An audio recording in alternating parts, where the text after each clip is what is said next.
Hello everyone, my name is Sayed. Today in this class we are going to discuss about VoIP. In the last class we have discussed about how to configure the digital interfaces. Okay. Then first in the telephone infrastructure we were having the analog signal, right? The later it got developed to the then digital signal. Okay. Then now we are using the VoIP. VoIP stands for voice over IP. Okay. But still we are using digital also this one. Okay, we have still digital, it's not completely removed. Analog also we have this one, but it's very less. But if any organization in the telephone infrastructure, if they are using, still few organization, few industries, especially in the banking sector, they are using the or government sector, banking sector, this kind of sector, they are using the still the digital connection. Now we are going to discuss about the why. See what happened here. Earlier we were having this analog waveform, right? This is how the waveform it was coming. Then after it was converted into the zeros and ones. Now what happened? We are taking the same zeros and ones. Okay. For this, we are adding into the IP header. So this is zeros and ones. This is actually my data. For this data, we are adding the layer 4, layer 3, layer 2 information. Then it will be carrying as a packet. It will be carrying as a packet here. That is called voice over IP. Already IP address we have. Through the IP address we are communicating. Now sending our voice over the IP by using the IP. How means, see, same information you have, it will be adding the all the layer information, layer 4, layer 3, layer 2 information, and it will be sending over the data network here, this one. For this we call voice over IP, we have this one. And this VoIP is a free of cost, not required to pay anything. Only the condition is this, both the end, from source to destination, from anywhere, any country, any region, if you are trying to communicate both the end, it should have the unified infrastructure. Both the end it should have. One end you have a unified infrastructure, another end you don't have. There it's not possible. Yes, that's also possible, but few countries we have the regulation, tri-regulation, we have this one. Okay, so that's the reason. If both the end you have a unified infrastructure, easily you can communicate. For an example, okay, say I'm having an office in India. Okay, here in India we have an office anywhere in Bangalore or somewhere. US we have another office. Okay, now there are some phones here in Bangalore, and US also we have some phones. Now I want to dial from this phone to this phone. From India to US, I want to be dial. I want to be communicated. We have a business in India as well as in US. So how exactly earlier the call was routing? The call was routing through PSTN. So here also we have to take PSTN connection. And here India also we have to take PSTN connection, public switch telephone network. Now it's a depend what type of connection you have taken. Either you can go with the analog connection or digital connection. You can take it here, this one. It's up to you, that one. But still we have a call is routing over the PSTN. So call will be hitting. Okay, it will be routing, it will be connecting, and communication was happening here, this one.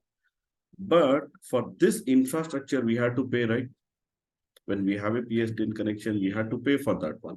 Again, it's an international call charges. Okay, it's a more expensive. Now, what we are doing now here, this one, now we have what? ISP. ISP means internet, we have internet service provider. Okay. Now, if you want to make any data communication, for example, you have one PC or laptop or something, from here to here, you want to communicate. From here to here, you want to communicate. So when you want to communicate from here to here, okay, so what happened? Your data will be flow via ISP, internet, right? So through the IP address, you can able to, anyhow you have taken the internet connection, your data will be flow here in this one. Now what happened here, this one, now same internet connection we are using to make the call also. Instead of routing the call over the PSTN, already I have an internet. Over the internet, what I can able to make the call, okay, to this phone here, this one. Now, when you are making the call over the internet, you're not required to pay for anyone because already you are paying for the internet. Over the internet, you are communicating from one location to another location. Whatever the data traffic you have, it will be sending and receiving that data traffic. Now, voice also you are sending. How you are sending? By it will be sending as a packet, voice over IP. Correct. So this is called VoIP. Now, but to make it this type of communication, both the end, in a US office and in India office, we should require the infrastructure like IP phone we have, switch we have, router we have, CUCM server we have. Okay, both the end it should have the same infrastructure. Okay, then what we can do this one, we can able to be communicated. And again, it's not mandatory keeping the one cluster in India, one cluster in US. It's up to you that one. Okay. So the complete cluster, it's in India. The US of phones can be registered here. How? We have a deployment model, right? Multi-site with centralized deploy, multi-site with clustering over WAN. So this type of concept, we have this one. So still it will be communicating over the WAN and it's a free of cost and it's a legal actually. Okay, it's not a illegal that one, it's a legal that one. We can able to be communicated. But for an example, see, this is my phone. Okay, IP phone, which is in India. In a US, there is some number, okay? 8147000129. Okay, this is the US number. Okay, this is the telephone number, the mobile number, for an example. Dialing from here to here, this one. Now the call has to be routed via PSTN only. Okay, if I want to route the call, it has to be routed the call via PSTN only for this one. Because this is not the unified infrastructure here, this one. Local problem. Right? Within your office, your business, your office, your infrastructure, you can able to be communicate this one. Okay. But connecting to the any PSTN subscribers means that's not under your control, this one. This user, this number is not into your control. Then it's not possible to be make a call here, this one. Okay. So that is illegal here in India. Okay, still you can set up this type of calls. What you can do whenever you want, for an example, if I'm dialing, if the call is routing via PSTN, it's an international call and it's expensive, this one. Now what we can do this one, we can be sent the traffic over the internet till the US office. From the local gateway, it can be reached to this number. Then it becomes the local call. This type of, we can do it here. But in India, it's illegal. Try rules because of this one. We should not do this one. So that's the reason. So we had to configure logical partitions and everything, and auditing happens. Got it? Okay. If both the end, if you have a unified infrastructure, then you can able to be communicate this one. So that is the concept of VoIP. Now, for an example, globally, you have multiple offices. Every office, for example, some users sitting in Bangalore, some users sitting in Hong Kong, some users sitting in Japan, Singapore, they are sitting, Spain, they are sitting here, okay, Munich, they are sitting, Barcelona, anywhere, okay. Still, you can able to communicate. Internal, this is the internal communication, right? Users are sitting in a different location, but still they can able to communicate because all is the same network. That's again how the call is routing through the internet. The call is routing. That's a free of cost, not required to pay anyone this one. If any number you are dialing which is not coming into your infrastructure, which is coming under the PSTN subscriber, then always the call has to be routed via PSTN. Got it? So that's about the voice over IP.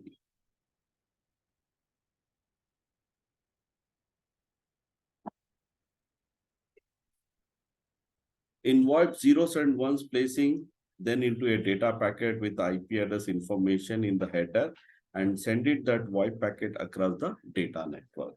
So taking the zeros and one, adding into the data packet, okay, with the IP address information, sending over the data network, means that is a through ISP it is sending.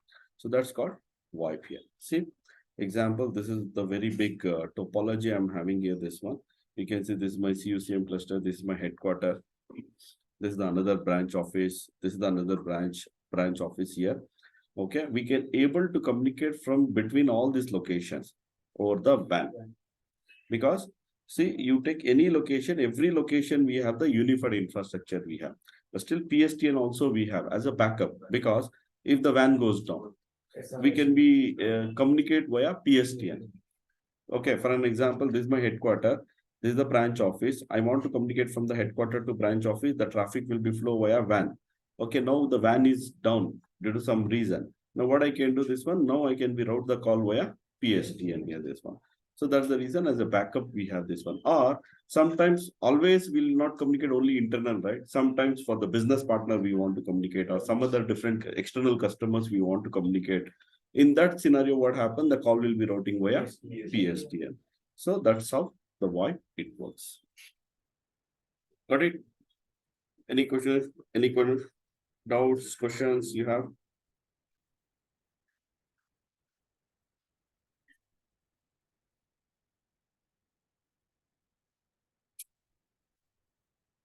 So that's it about the analog, digital, and VoIP.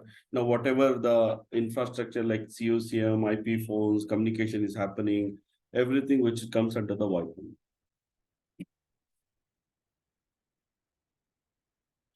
Next, we'll discuss about DID, codec, and WAN. So first we'll start with the DID. DID stand for direct inward dialing. What is this DID and why we require this DID?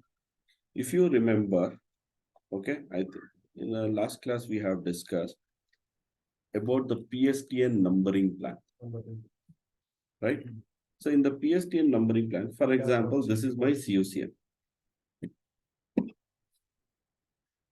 COCM cluster I'm having. So internally I have phones.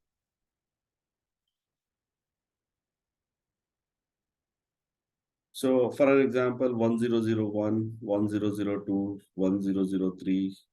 This is how internal extension, 4-digit extension provided. Then I'm having a gateway. And this gateway is connected to PSTN. Okay. And here there is one user.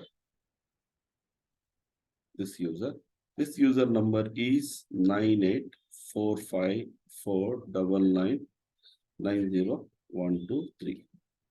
Okay, this is the number. Now I want to dial from this number to this number 1004. Okay. If I dial 1004, the call goes to the PSTN and it's going to drop this call. Because if the PSTN wants to route the call, it should be into E.164 format. Okay. So E.164 format. It contains country code, area code, subscriber number. Right? It will be contain that one. But this 1004, it's not a E.164 format here, this one. Okay. Getting? Now to route the call, we require the valid number. Okay. Valid number means, see, whenever you are purchasing the connection, so this is your customer end, right? This is your customer end here. Now, whenever you are purchasing the any kind of service or connection from the PSTN, either you purchase analog connection or digital connection. Example, I'll go with the digital connection. Okay, E1 connection I'm purchasing. Here in the E1 connection, what happened? Whenever you purchase the E1 connection, also you have to specify how many channels you require. Okay, how many channels you require? 10, 15, 20, this one. And also you have to mention how many DIDs you require. DID stands for direct inward dialing. So DID means it's a number actually. Okay, it's a number. Okay, it's a valid number here.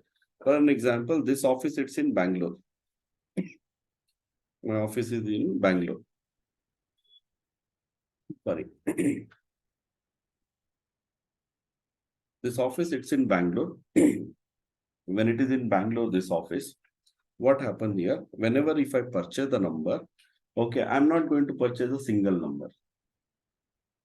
I'm not going to purchase single number.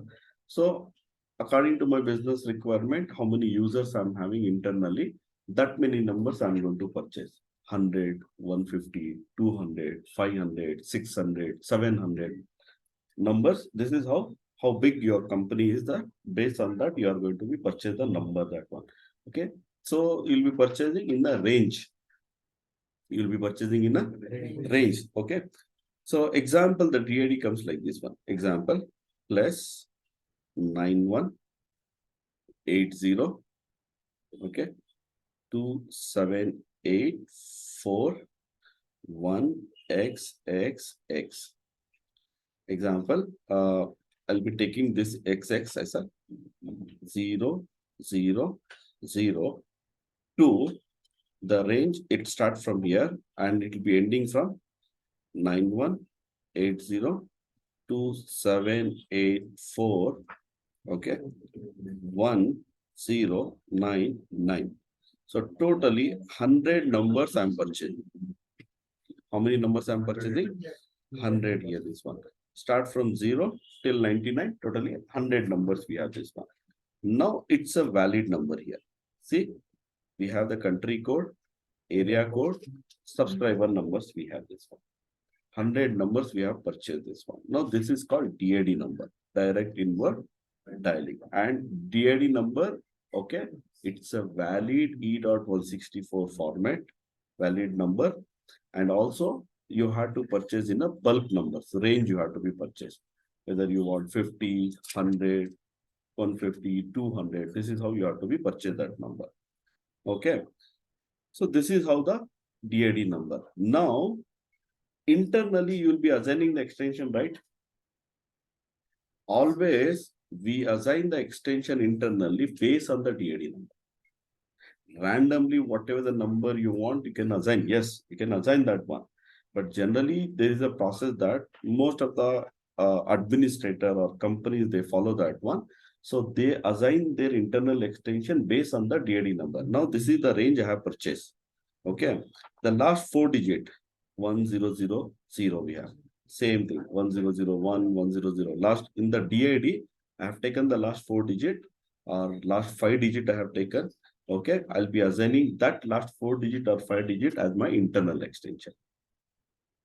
Okay, always what happen, whenever the DID you have purchased, in the DID, maybe last 3 digit or 4 digit or 5 digit you will be taking, and you'll be assigning that number as your internal extension. Always, this is the best method to be assign the numbers internal. Yes, if you don't want to follow this one, you can assign some other different number, you can assign that one. There is no, question that you have to follow, but easily, it's easy to manipulate. If you are using the internal extension from the same DID, it's easy to manipulate actually, because obviously we have to manipulate that number. Okay. So it is easy to be manipulated. Some other different range, if you want to take, yes, you can take it that one. Okay, still it works here, this one. Okay, this is what DID range. Now, if the user wants to be connected to this number, now user has to be dialed plus 918027841004. This is the valid number. Simply only 1004 dials, it will not connect. Now user is dialing this number, the call is hitting to the PSTN. PSTN is aware where is that number, which customer it has provided. Now call will be hitting to the router. Okay. So when the call comes to the router here, in the router, what happened? Manipulation happened. That manipulation we are not discussing now. We have a separate class for that manipulation, because internally we have only 4 digit extension. Now it's from the outside, it's coming with a 10 digit extension. Now it has to be converted from 10 to 4 digit. For that, we have to manipulate that number, that one. On the gateway level, we are going to manipulate, and we are sending that last 4 digit 1004. Okay, 1004 we are sending to call manager. When it is coming to the call manager is aware who is 1004. This is how the call will establish. Got it? Now, what is DID? Direct inward dialing. So DID, it's a E.164 standard number, and always it comes with the range. Okay. And whenever you are taking the connection from the PSTN, any connection, okay, you have to purchase the DID numbers also. DID number, it will not providing a single number. Okay, it will be coming in a bulk here. 50, 100, 150, according to your requirement. So this is about the DID number. Got it now? Internal extension, external extension. DID here. This So one. if provider is IPSP, then also we use. Yes, yes. Yeah, there also.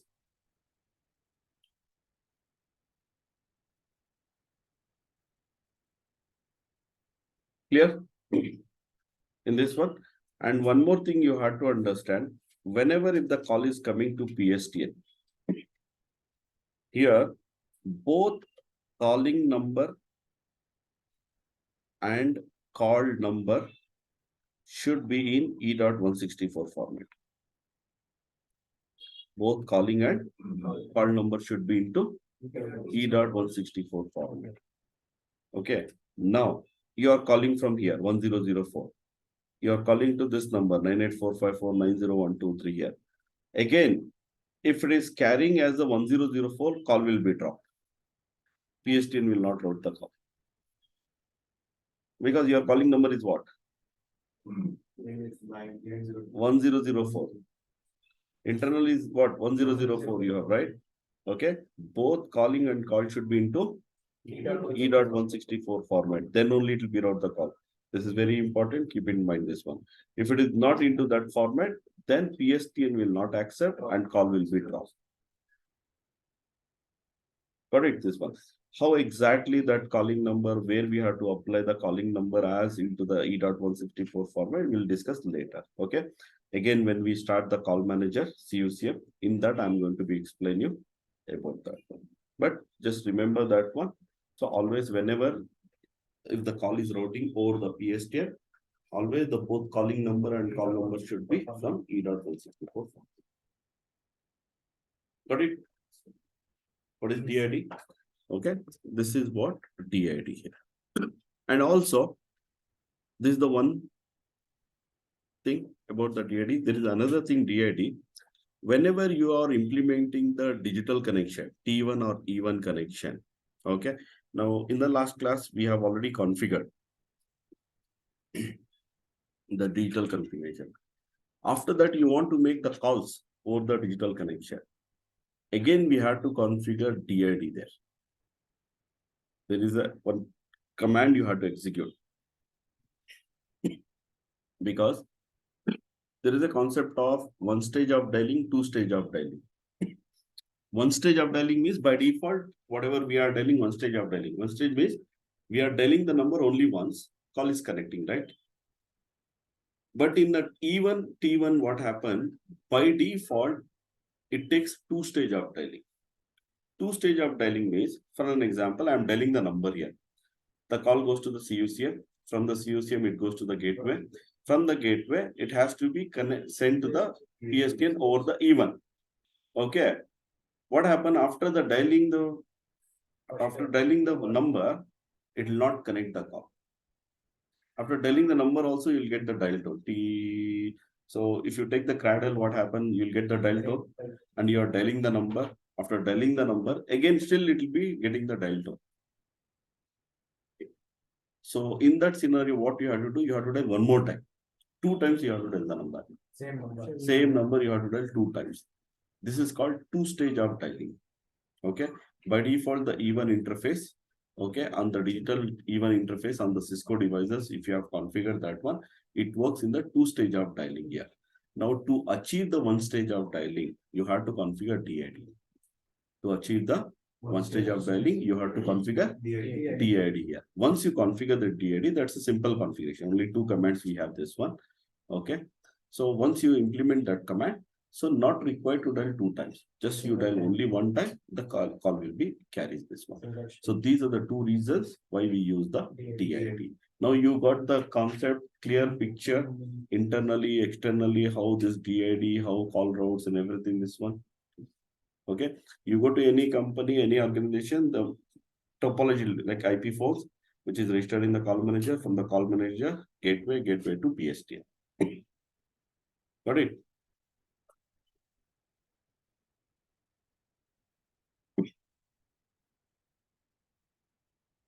Direct inward dialing is a service of a local phone company that provides a block of telephone numbers. Block of telephone means it's a range number for calling into a company's private branch exchange system. That is the one thing. Next, DAD is also provides one stage of dialing for ISD and digital connection. Even automatically one stage, no need to configure the. We have to configure. Even or even. Okay. So for the ISD and digital connection, what happened here? We require a DAD has to be configured. Now, what is this DAD? How we configure? When we do the practicals in the next class, like in the dial peer, I had to show you, right? So again, already we have configured the even interface. So again, we had to do the test calls. The calls we had to make it and everything. In that, I'm going to be show you that one, how we have to configure the DAD. So that's it about the DAD.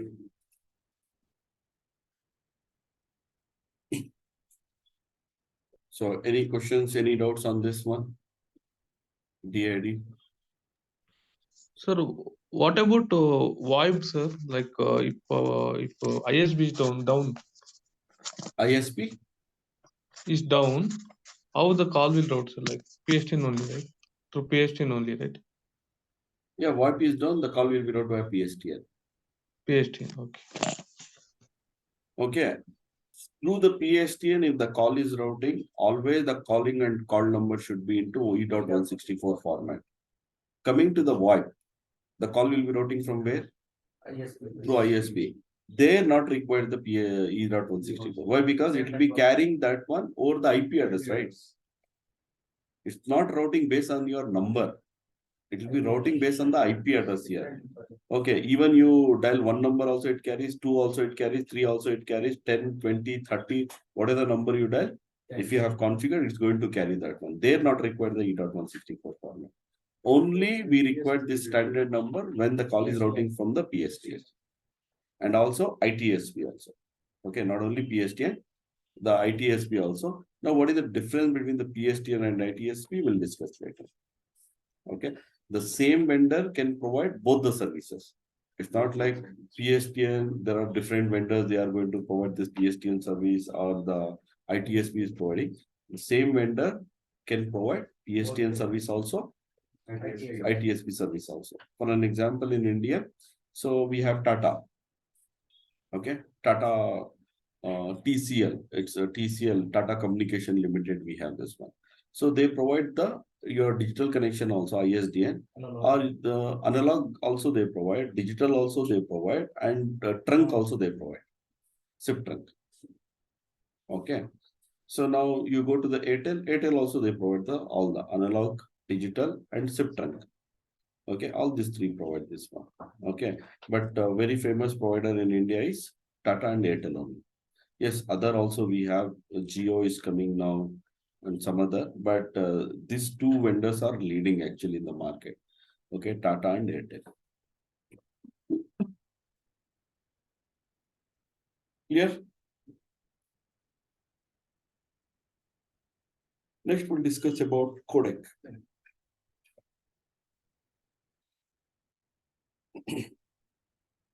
This is very important, the codec. Codec is a technique used for coding and decoding. It handles the conversion of analog signal to digital signal. Okay, not only analog to digital, even to digital also or the VoIP also, we require the codec here, this one. It also used for the compression of the waveform to save the bandwidth here, this one. Okay, for coding and decoding, we are using, okay, and also to save the bandwidth, we are using the codec here. Now, to make a call between the two phones, it's mandatory you require codec. Without codec, it's not possible to communicate. Without codec, it's not possible to communicate that.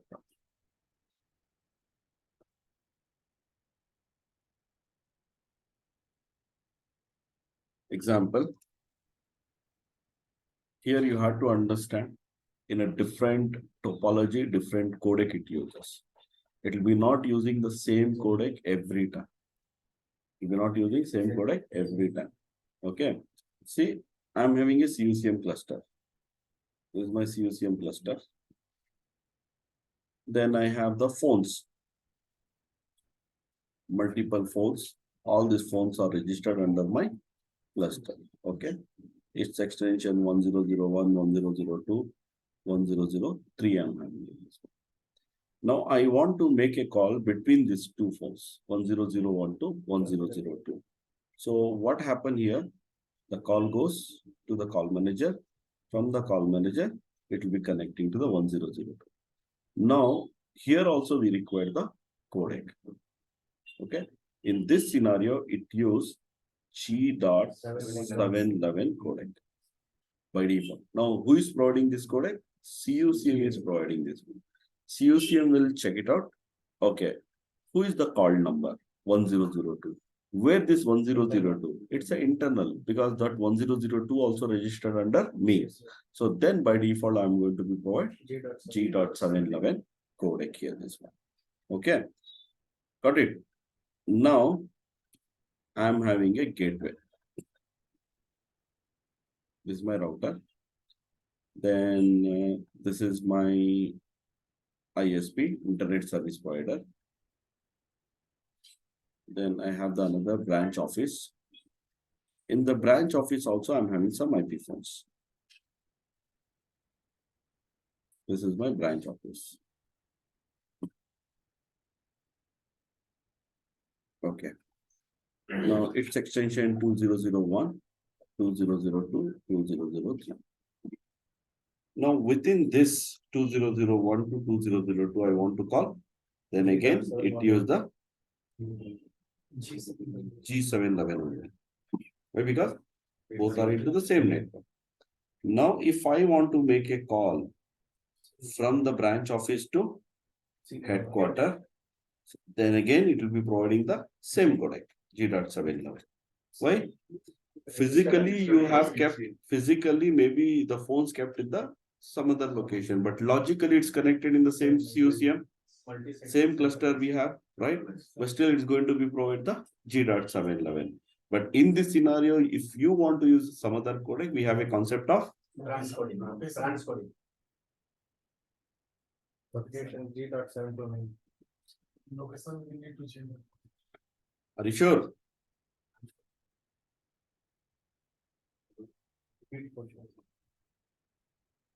We have a concept of region, not location or the transcode.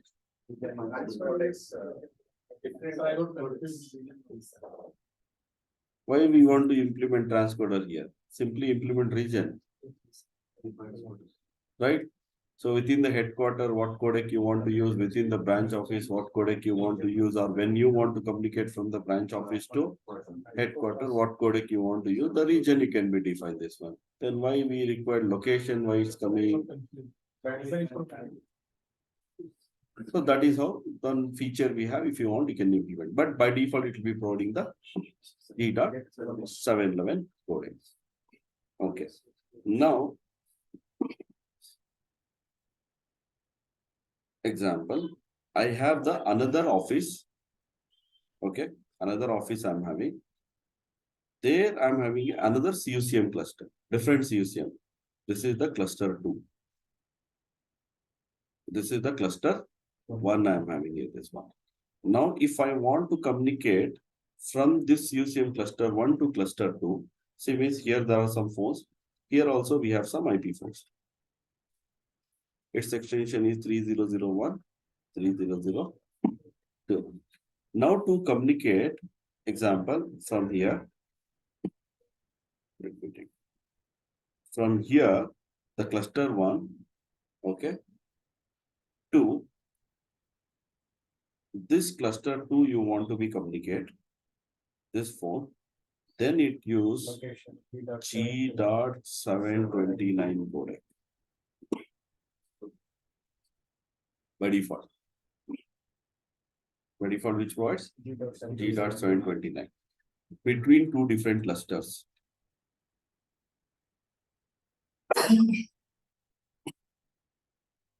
Between two different clusters over the WAN, if you are communicating, then it use what? G.729 codec by default.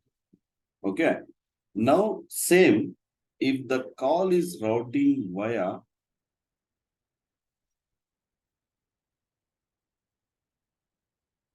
I have a PSTN. Okay. Then even you have PSTN, I have PSTN. Same two different cluster. If you want to communicate over the PSTN, then it provides G.711 codec.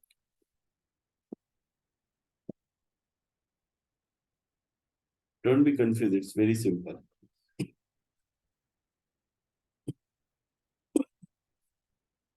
Okay. Internally, to communicate G.711. Any call, if it is routing via PSTN, G.711. Two different location, still G.711. There we configure region. In that case, it will be 29.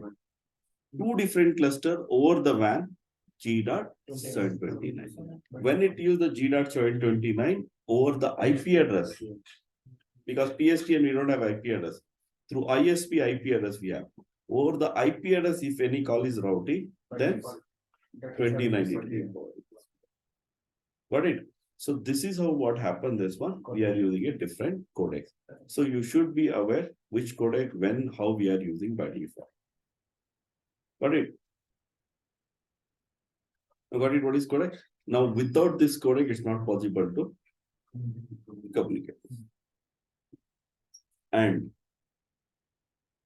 both the end it should have same codec. Suppose source I am using G.711, destination also should be G.711. Source I am using 29, G.729, destination also it should be 29. Then only it's possible to communicate. One end we have G.711, another end we have G.729, then it's not possible to be communicated by default. It's not possible. Sometimes call will not establish. Call will not establish. Okay? Because of codec mismatch. Sometimes call will be established. The moment you answer the call will disconnect because of codec mismatch. Sometimes call will establish, it will be connect, but there is no audio because of the codec mismatch. If the codec is mismatched, it can be one reason, call will not establish. Another, call will establish, the moment you answer, it will be disconnect. Sometimes it will be connect, but there will be no audio. Okay? Both the way no audio, or sometimes one-way audio you will be getting. Sometimes you will be getting the one-way audio issue. So all because of codec here is one. But if the codecs are not working or codecs are not matching, these are the different issues you'll be getting. So whenever you get an issue, okay, one-way audio issue, no audio issue, or your call is disconnecting or call is not connecting, there are many different reasons we have. We have many different reasons. Codec also the one reason. Codec also the one reason why the call is not establishing, connecting, disconnecting, no audio for anything. Got it? So there are many codecs we have, but very famous is only two, G711 and G729. G711, it's an industry standard codec and it consumes 64 kbps of the bandwidth. 29, it's a Cisco proprietary and it consumes 8 kbps of the bandwidth.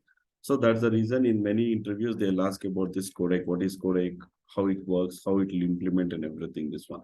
Because without this codec, call will not establish or many calling issues we get. Got it? So we have some of the codecs here, the list. You can see G.711, bandwidth 64 kbps, and MOS, mean opinion score. That means they have given like a rating, the quality of that codec here. Highest is 4.1 out of 5. Okay, then ILBC we have internet low bitrate codec, G29, G726, 29A, 28. These are different types of codec, different bandwidth we have. But very famous is what? 711 and 729. Okay, so 64, 8 and 4.13. Sometimes in a non-Cisco, they are going to ask about what is MOS. mean opinion score. That gives the rating of the how good bandwidth you have or how voice quality good you have this one. So based on that, the MOS is going to be defined that one. Mean opinion score here, this one. Got it? One more, sir, G.722. 722. So that's actually either you can use G.711 or 22. Both it consumes 64 kbps bandwidth. But that G.722, which comes within the call manager. Okay. Outside the one. Not that one. See, for an example, by default, within the CUCM cluster to be communicate, which codec it uses? G.711. So if we want to use G.722, we can go to the call manager enterprise parameter and we can define that. And that also it uses the G.64 kbps of bandwidth.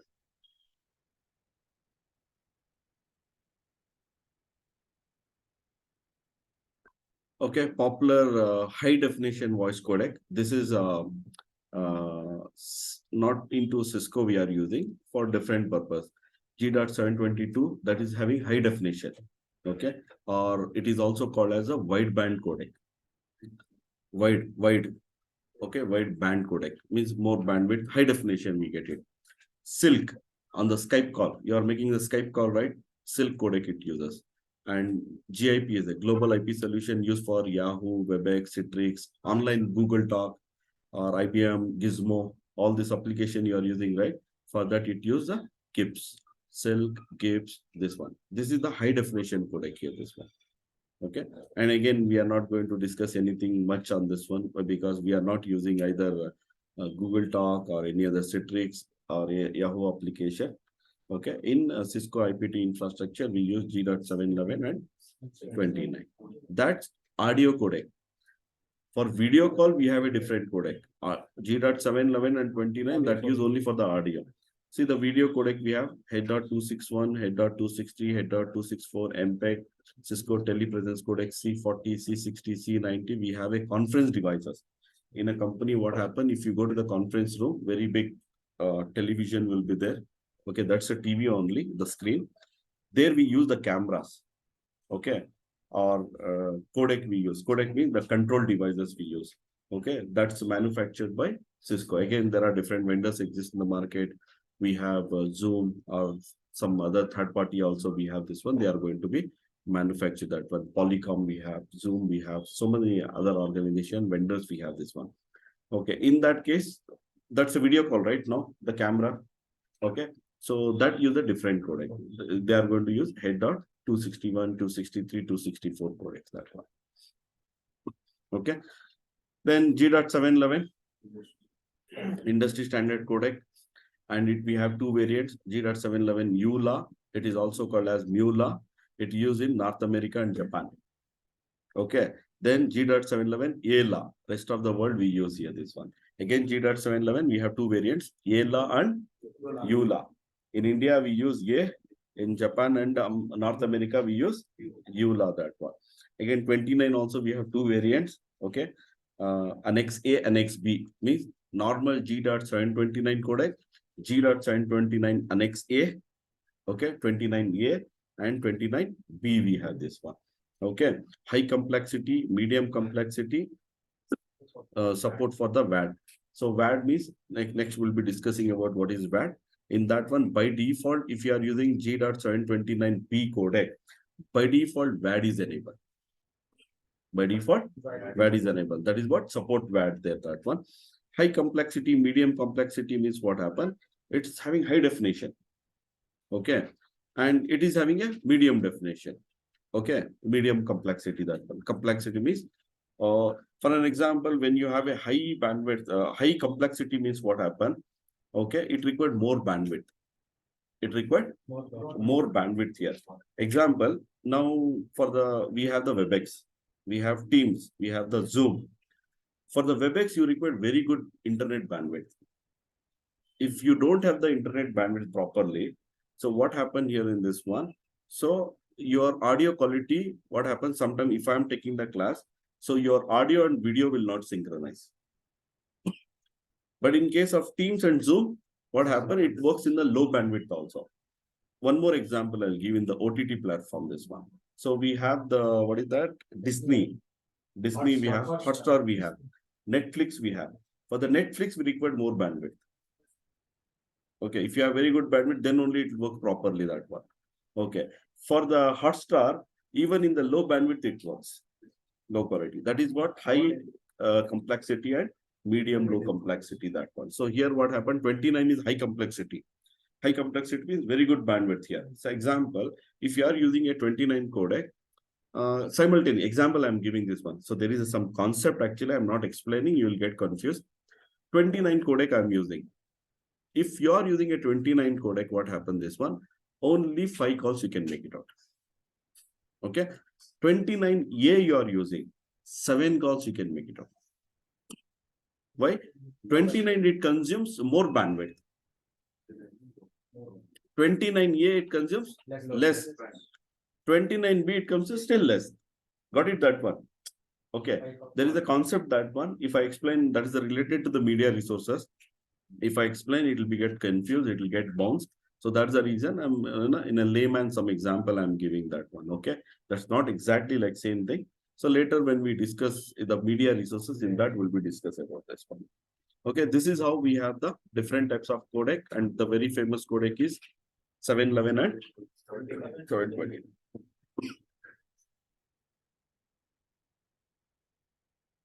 Got it? What is codec? When we use, how many types of codec, and payload with the codec here, this one. But generally, sometimes in an interview they'll ask, but practically this is the one actually. Now G.711 codec, how much bandwidth it consumes? 64. That's a default for the G.711 codec. Okay. Suppose if the call is routing over the PSTN, then it use G.64 kbps. If the call is routing over the WAN, 1998 kbps. So that is the different question. if the call is wherever it may be, this one. If the call is routing over the WAN, okay, over the WAN means IP address, right? Now, if you remember here in the IP address, when you have a data, you have data, right? This is your data, something. It can be any data, voice data only or video data. Over the WAN, if it is reaching, it will be adding the extra information, right? Layer 4, layer 3, layer 2, right? This, it will be adding all this information, right? Layer 1, layer 2, layer 3, layer 4, this one. Then it's one complete packet and it will be sending. Yes or no? Right? Now data is something you have. Then when it is adding layer 4, layer 3, layer 2, the size of the packet it's going to increase, right? Yes or no? Okay. Now suppose this is your voice. When it is adding layer 4, layer 3, layer 2, it will be increasing the packet size. Suppose you are using G.711 codec. So what is the default codec here? Bandwidth, kbps. But when it is adding this extra information, even this bandwidth also it increase, right? In the practical, what happened, if the call is routing over the WAN, it will not take exact this one. It will be taking the more bandwidth. If through the PSTN, if the call is routing, then it uses same thing, 64 only.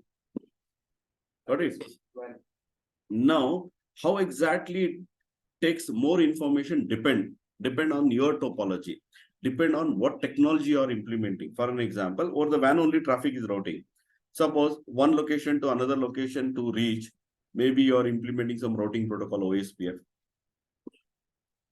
or you have implemented any VPN. From one brand to another, security reason you have configured VPN, or IPsec you have configured, or any other technology you have implemented. In that case, what happened?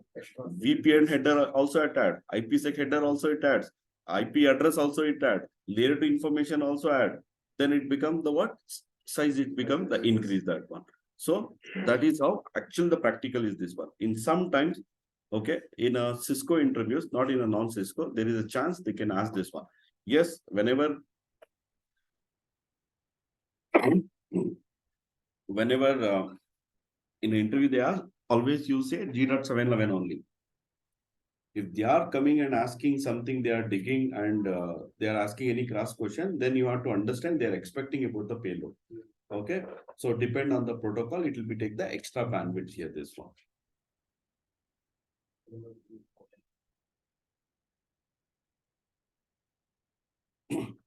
Layer 2 header.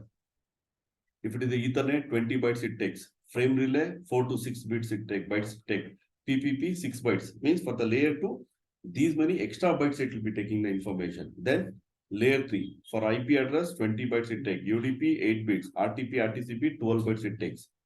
Okay. IPsec, 50 to 30, more bytes it take. Okay. MPLS, 4 bytes. GRE10L, 20 bytes. Suppose if you have implemented all this technology or this technology, or this protocol, if your voice is carrying, then it will be not use only 64 kbps. So here what you have to take in general, 16 kbps extra bandwidth you have to take. How much? 16 kbps. Now 64 plus 16 is how much? 80 kbps. 16 plus 8 is how much? 24. So if you are using G.711, actually it consumes 80 kbps. Okay, G.729, it consumes 24 kbps only over the WAN. Okay, over the WAN, and if you are using a different technology. Okay, if the call is routing PSTN, then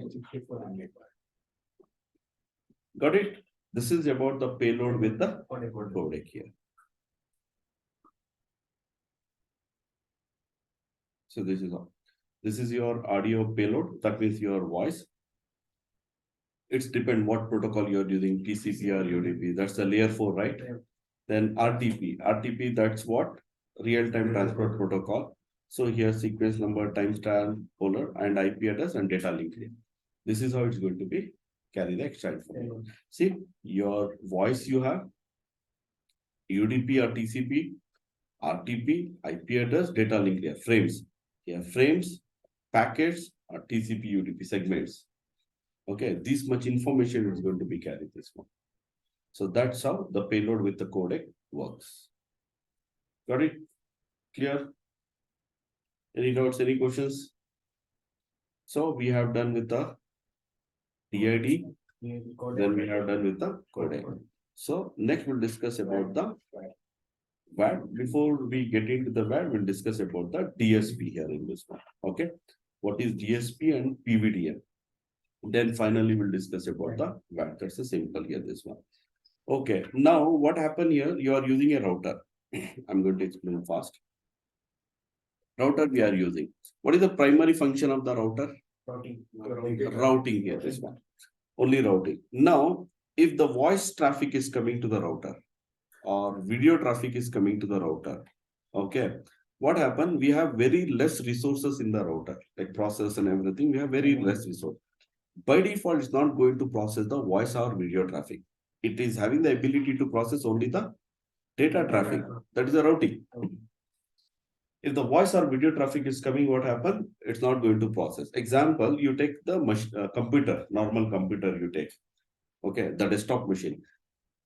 You have the games, different types of games. There are some games, high definition games. This one. If you want to be run that high definition games, by default, it's not possible in your computer because whatever the RAM or processor you have, it's not going to support for that one. So that's the reason we have one alternate option, that one graphic card you can be insert. External card, graphic card you can be insert. Okay. Now, when you are running this game or playing this game, now that graphic card is responsible to process that one. Okay. So that is what extra card we are inserting this one. Similarly, what happened? By default, the router, the primary function of the router we use only for the routing purpose or to process data traffic. If the voice or video traffic is coming and hitting to the router, so it will not process. By default, it is going to be drop that packet. So that's the reason what we are doing. We are inserting some extra cards on the router. That is called PVDM. Packet voice something modulation, DSP modulation. Okay, PVDM is packet voice DSP modulation. That is the actually the module actually. That's the hardware actually. Inside this one, you are inserting the DSP chips. DSP stand for digital signal process. Now this DSP chips are there, right? This DSP is responsible to process your voice and video traffic. Any voice video traffic is coming to the router. Who is processing? DSP is processing. If there is no DSP on in your router or DSP is not working, then it will not route. It will not work. Getting the point? Now, what happened this one? Now to insert this DSP on the router, PVDM we require. Earlier, what happened this one? That's the separate module. Externally, we had to insert. Now what happened? Now PVDM is integrated within the motherboard of the router. See, separately we are not installing. And DSP also, what happened when you are ordering, you have to order this DSP from the Cisco. Sometimes they'll be insert and they'll be providing that one. Sometimes they'll provide separately. You have to open a case and you have to be insert that one. So that's how you will be having the PVDMs, DSP. This is a. Can you see this one? Actually, it looks like this one. This is the model, PVDM. Okay. In this one, we have to insert the DSP. Can you see here? Okay. But nowadays, what happened? Not required to insert the extra module. By default, it comes with the generation 4 router we have, right? Generation 4 and generation 2, ISR generation 2. In the generation 1, we have to be generation 1 also it comes in build. Before to that old routers, we had to insert the module separately like this. The module we had to purchase and we had to like how the analog interface, T1, E1 interface we are inserting on the router. Similar way, we have to insert this PVDM. But now PVDM is inbuilt on the motherboard of the router.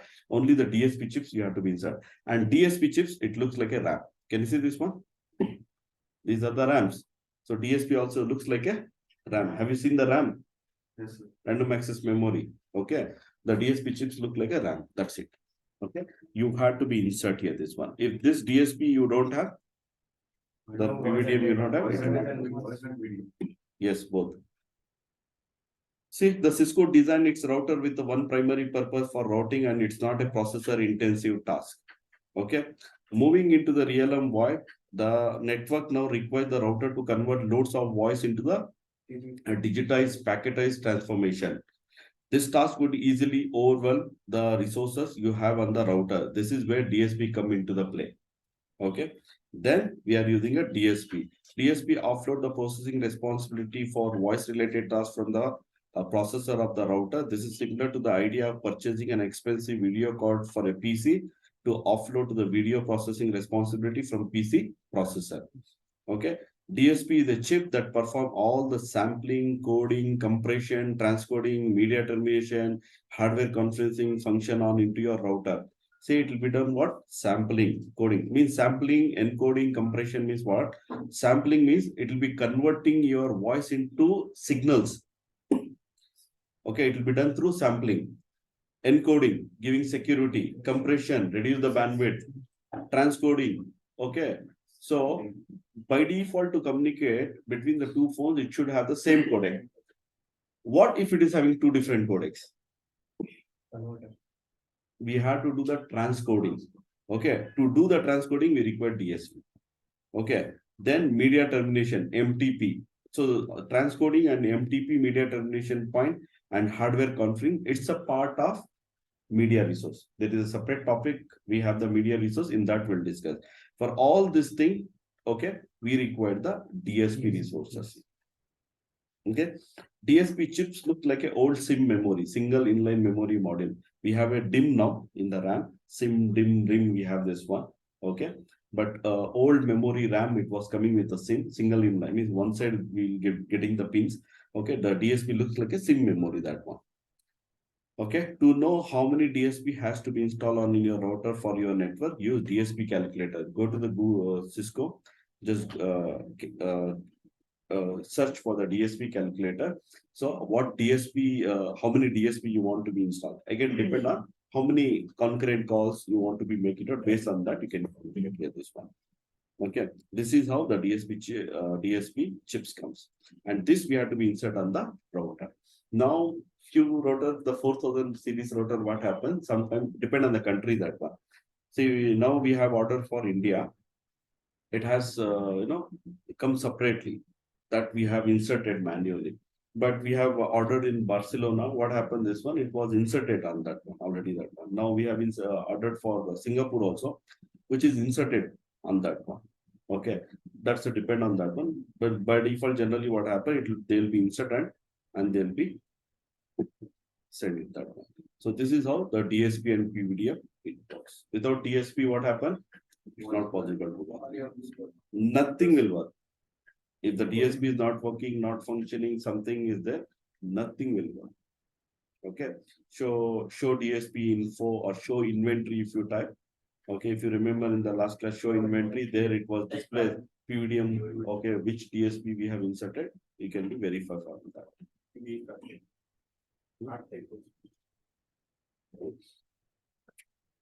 Next is the voice VAD, voice activity detection. It is also known as the speech activity detection or speech detection. It is a technique to use speech processing in which the presence or absence of human speech is detected.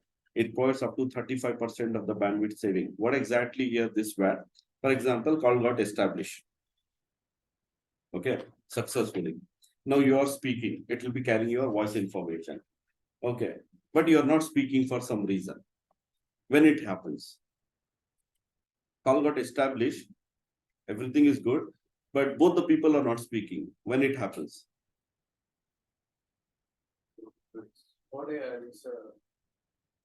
when your girlfriend is not happy with you, right? Call is connected, but still you guys are not speaking anything. That one, both are silent. Huh? Whatever it may be, this agenda, both the people are not speaking right here, but the call is got established. In that case, what happened? Okay, if the no real voice is carried, there is a chance that what happened here in this one? So sorry, I'll come back. The call got established, you are not speaking, no real-time traffic is flowing in that one. So still it uses the bandwidth. Okay. If you use the VAD, what happened this one? It's going to recognize whether real-time traffic is flowing or not. If the real-time traffic is not flowing, it's going to save the bandwidth. How much bandwidth is going to save? 35% of the bandwidth is going to be saved if you enable the VAD. Voice activity detection. So that is the advantages of this VAD. And this VAD is enabled by default on T.729B codec, that one. And this VAD we can be enabled only on the wide dial peers. Note it down, that one, not on pods. This VAD supports only on wide dial peers, not on pods. Okay.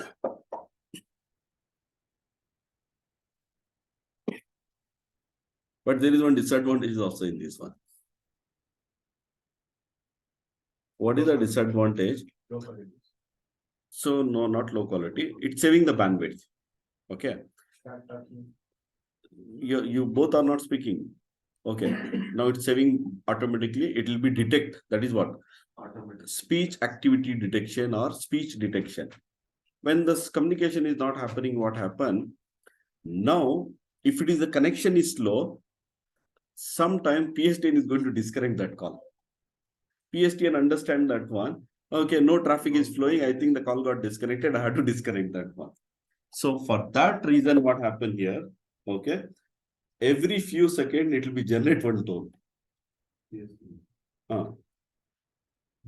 Okay, it will be sending simply tones, that one.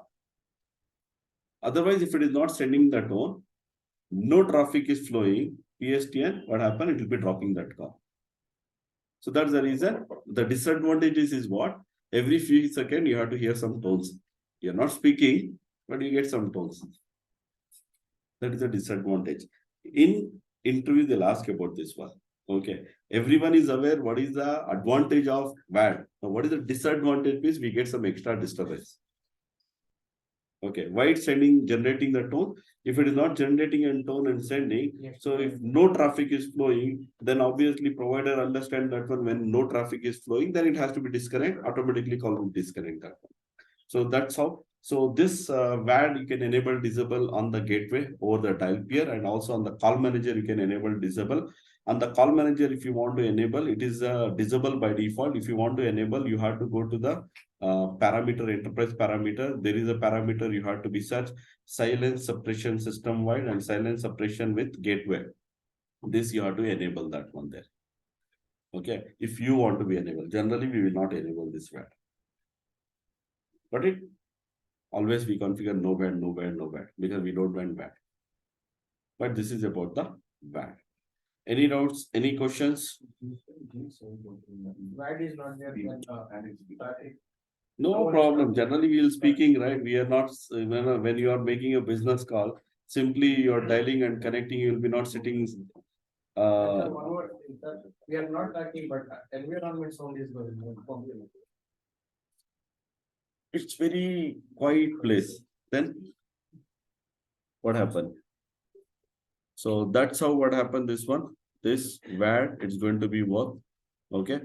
So next we have the dial peer concept that will be discussed in a next class.